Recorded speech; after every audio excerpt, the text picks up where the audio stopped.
బాగున్నాను. అందరూ ఎలా ఉన్నారు? నేనైతే చాలా బాగున్నాను. మీరంతా బాగుండాలని మనస్ఫూర్తిగా కోరుకుంటున్నాను. ముందుగా మీ అందరికీ వినాయక చవితి శుభాకాంక్షలు. అందరూ ఎలా ఉన్నారండి? బాగా పూజ చేసుకుంటున్నారా? మేము కూడా మొత్తం స్టార్ట్ చేసామండి. ఇప్పుడు గుమ్మం దగ్గర నుంచి స్టార్ట్ చేశానన్నమాట. చక్కగా గుమ్మానికి పసుపు రాసి బొట్లు పెట్టాను. గుమ్మంలో ముగ్గులు వేసి పూలతో అలంకరించాను.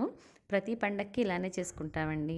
తరువాత లోపలికి వెళ్ళి వినాయకుడి మండపాన్ని రెడీ చేసుకుని తర్వాత పిండి వంటలన్నీ చేసుకుని అవి నైవేద్యంగా పెట్టి చక్కగా అందరూ బాగుండాలి, అందులో మనం ఉండాలని ఆ భగవంతుని ప్రార్థించి పిల్లలందరికీ బాగా చదువు రావాలి, మంచి వృద్ధిలోకి రావాలని ఆది పూజ్యుడైన ఆ గణపతిని బాగా పూజించి మనమందరం చల్లగా ఉండాలని ఆ భగవంతుని ప్రార్థిద్దాము. ఈ వీడియోలో మీ అందరికీ ఇలా కలవడం నాకు చాలా హ్యాపీగా ఉందండి. మీరు కూడా మా ఇంటికి వచ్చేసేయండి, ఓకేనా?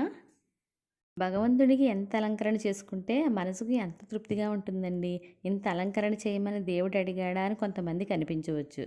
కానీ మనల్ని మనం అలంకరించుకుంటున్నాం కదా, మనకి అవి కావాలి ఇవి కావాలని బోలెడు కోరికలు ఉంటాయి. అలాగే మనకి ఎంత మంచి జీవితాన్ని ఇచ్చిన భగవంతునికి ఎంత చేసినా తక్కువే కదండి. మామూలుగా మనకి ఎవరైనా హెల్ప్ చేశారనుకోండి, థ్యాంక్స్ చెప్తాం. తల్లిదండ్రులకు కానీ, గురువులకు కానీ, ఫ్రెండ్స్ కానీ మనకి ఎవరు హెల్ప్ చేసినా కృతజ్ఞతాభావం అనేది ఉంటుంది. మనకి కనిపించకుండా మనకి ఎప్పుడు మనతో పాటు ఆయన అలా మన తోడుగా ఉంటాడు. మనకి ఏది కావలసినా దేవుడా ఇది నాకు కావాలి అది కావాలని బోలెడు అడుగుతాం. జీవితంలో సమంజసమైన కోరిక ఏదైనా సరే అండి తీరతాయి. కొంచెం అటు ఇటు నెట్టినా కూడా మనకి ఎంత ప్రాప్తం ఉంటే అంతా తీరిపోతాయి. అలాగే మనం థ్యాంక్స్ చెప్పే విధానమే దేవునికి గౌరవించుకోవడం అనేది. ఆ థ్యాంక్స్ దేవునికి పూజల్లో మనం ఇలా చూపిస్తామన్నమాట. పూజ చేసే విధానంలో ఉంటుందని నా ఫీలింగ్ అండి. మనం ఎంత బాగా పూజ చేసుకుంటే అంత దేవునికి థ్యాంక్స్ చెప్పినట్టు అనమాట. అందుకే ఉన్న టైంలోనే ఓపికగా పూజ చేసుకోవడానికి నేను ఇష్టపడతాను.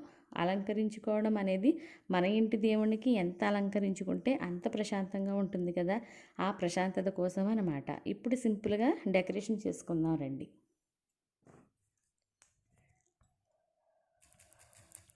కోవడం మీ అందరి సమక్షంలో చాలా హ్యాపీగా ఉందండి. పూజ అనేది మనం ప్రశాంతంగా ఉండడం కోసం, సుఖ సంతోషాలతో ఉండడం కోసం, మంచి జీవితం కోసం అనుకున్నది సాధించాలంటే మనకి ఒక సంకల్పం ఉండాలి.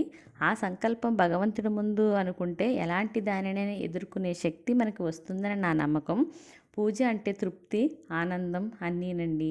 ఆ భగవంతుడు మనందరికీ ఆయురారోగ్యాలు, అష్టైశ్వర్యాలను ఇవ్వాలని మనస్ఫూర్తిగా కోరుకుంటున్నాను. ఇది ఈరోజు మా వినాయక చవితి వేడుకలు. మీ అందరికీ నచ్చుతుందని అనుకుంటున్నాను. ఈ వీడియో కనుక నచ్చితే లైక్ చేయండి, షేర్ చేయండి, సబ్స్క్రైబ్ చేయండి.